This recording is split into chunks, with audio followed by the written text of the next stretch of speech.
Can you hear me? Okay, I really appreciate the background. Thank you, and so much material in such a short amount of time. I only have 15 minutes. Fortunately, there's a big clock there. I have two quick little images as I want to start. One was almost 30 years ago. I was pastor here in Bowling Green at St. Thomas More, and I took a sabbatical for several months. It was 1989. And I spent the time in Central America. And I announced that I was going to be in Central America. And afterwards, somebody came up to me, an adult, said, "Where is Central America? Is that like Nebraska and Kansas and those states?" I was just amazed that people don't know Central America meant other countries. She thought the central part of America.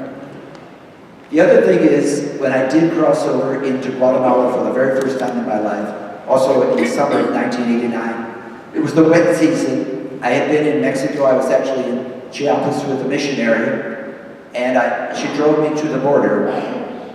And there's like I call it the DMC, there's like a double border.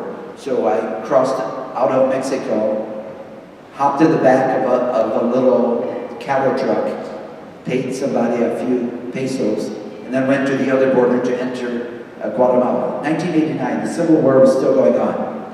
And I had been warned that priests were among those that were suspect in Guatemala. And because I had been doing some teaching at BGSU, I thought I'll just tell everybody I'm a teacher. So I get there, there's this little booth. It's the rainy season, so lots of vegetation, lush vegetation, banana trees, the rain was coming down, and I go to this little booth, and there's a young soldier there, and he's got an old typewriter, and he says, "What's your name?" Because I had to have like on the site visa. "What's your name?" And I gave it Herbert Weber, and he said, "What's your occupation?" And before I could think, I said, "Priest." And so that's the visa I carried with me the rest of the time I was in Guatemala, wondering a little bit if I'd get arrested just for being a priest. It was my first experience. Turned out, actually, I fell in love with Guatemala and the Guatemalan people. Incredible. Guatemala is really the center of everything, although we talk about the northern triangle of El Salvador, Guatemala, and Honduras. You spend quite a bit of time talking about Nicaragua, and I love the stories about Nicaragua because I fell in love with that country as well. What I'm going to do is like a little archaeological dig. If you've ever done that, there's one level, and then when you remove that, there's another level beneath that, and another level beneath that. I've got 4 levels, and I won't have to say a whole lot about the first or the second. Thank you for the second one, especially about the games. But the first one is simply the present situation. The top level, which a lot of people see, is the fact that we have immigrants coming. I know we're going to talk more about that, especially Deb's work on the border. We have a lot of immigrants coming. We see families, we see mothers and children. Sometimes we see parents, complete families. And for the most part, we're reminded they're fleeing violence. We hear about that. We're also told many other times that the so-called caravan coming through. Let me just say a word about that. The people that I've known who have come through over the years, and immigration is not new, it's been going on for decades. I've talked to people who usually had one of two ways to come across, besides maybe a legal way, which is pretty hard to do. But the other two, one was to simply come on their own. I've known a few people who've done that. The second one usually is to get a coyote, as people would say, coyote. And some of them are incredibly unscrupulous, probably most of them. I talked to one family after they came to the United States, and they had been a mom, dad, and maybe a couple of kids.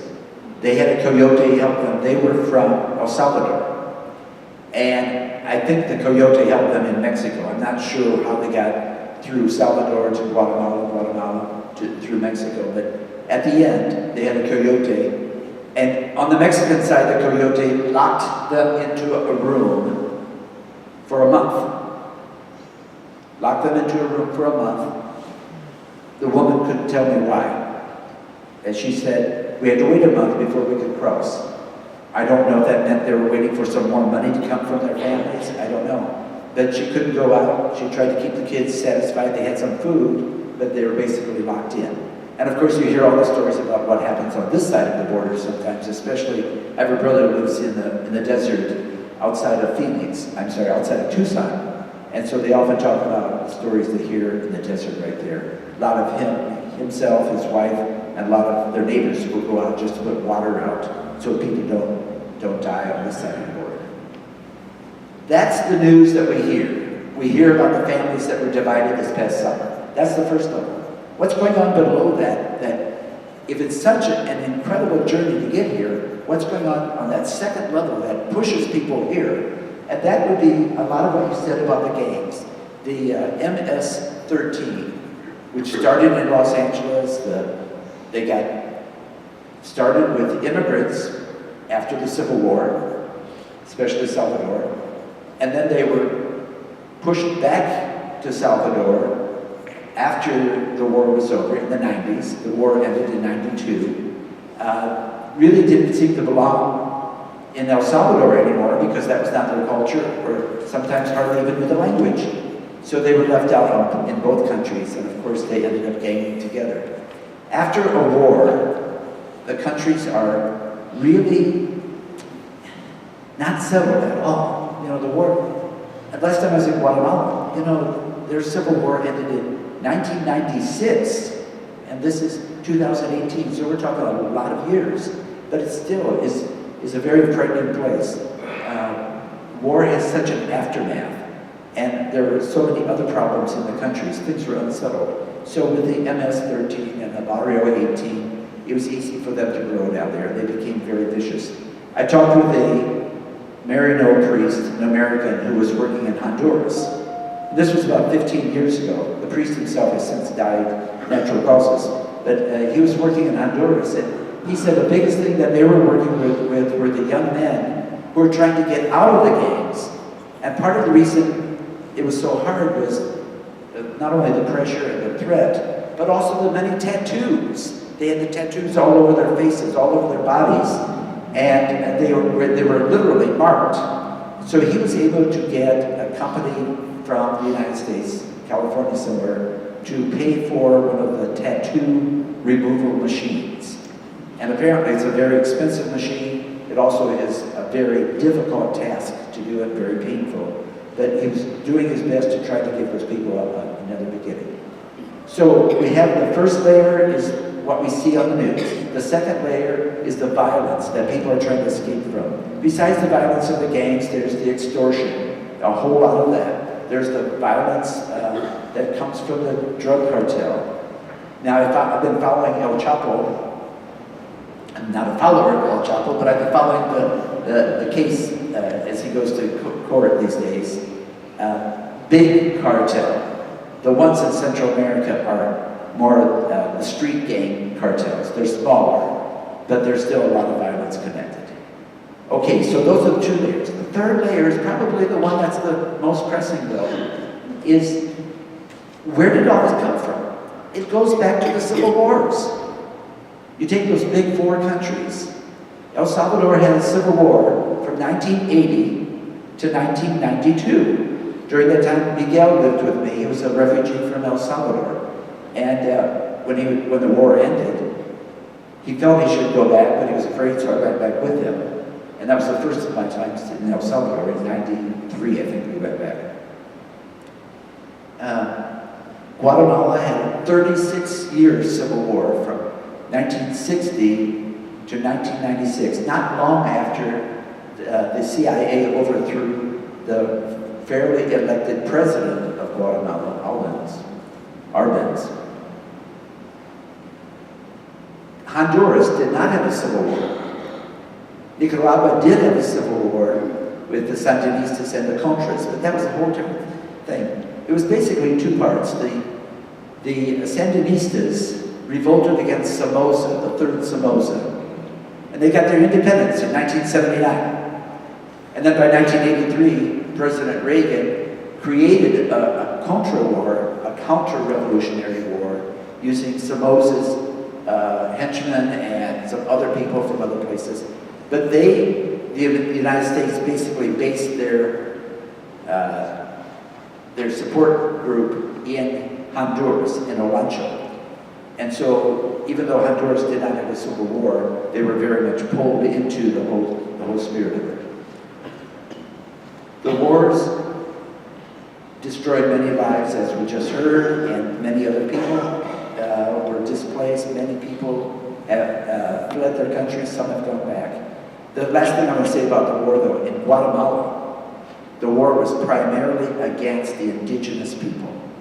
Guatemala is unique of all those countries because the majority of the people, it says high 65s, maybe 70% of Guatemalans are Mayans, the indigenous people. We work with the Cachacao people when I go every year to San Lucas Toliman. The town next to us is the Sutuil people. And Sutuil, that's where Father Stan Rother was working, an American who was killed during that time. So go one step below that. Why were there civil wars? And this is the lowest level.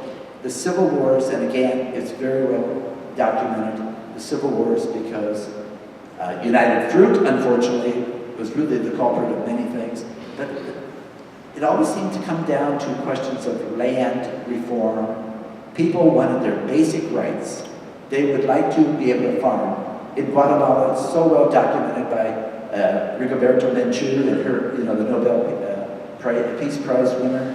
When she talks about how they would have to leave and pick coffee and then come back, but even when they would leave and pick coffee for these big plantation owners, then they'd have to pay for room and board and come back with nothing. This went on and on. Where we go in Guatemala, that was happening there until finally the local parish started their own coffee process. And we sell that coffee at St. John the 23rd every month. Little commercial this Sunday. In El Salvador, the country was run by the famous 14 families. There were 14 families who basically ran everything. They had most of the land, most of the plantations, most of the wealth, most of the generals in the army, most of the presidents, the 14 families. Now the 14 families started expanding, they got bigger. Now what I'm told is they no longer talk about the 14 families, they talk about the 8 conglomerates. So all of the businesses and all the banks and all that is still consolidated. Although all 3 wars ended, none of them really ended with great justice.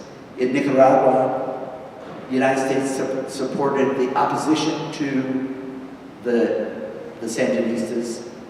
In the other 2 countries, the United States supported the governments against the rebellious groups. In all 3 cases, it ended without satisfaction. In Nicaragua, the Sandinistas were basically voted out of power. They're now back in power again, but they were voted out of power, more like a political party, and then some right now. In both Guatemala and El Salvador, there was a truce. Lots of people, I saw this happen, lots of people ended the war. They were out of, the soldiers and the rebels were out of a job. They still had their weapons. They still had no other form of income. So there are bandits, there's literally highway robbery going on right now. That happened to a group of, just before us when we went to Guatemala 2 years ago. We were okay, but the group that arrived the day before us was robbed on the highway. So things still go on. And then finally at that lowest level, leading up to the war, we realize the inequities. Yes, people are not just coming for economic reasons, but there's the poverty below everything. The poverty that is there, the poverty that is just causing people like, why can't they have a life where they can actually feed their kids?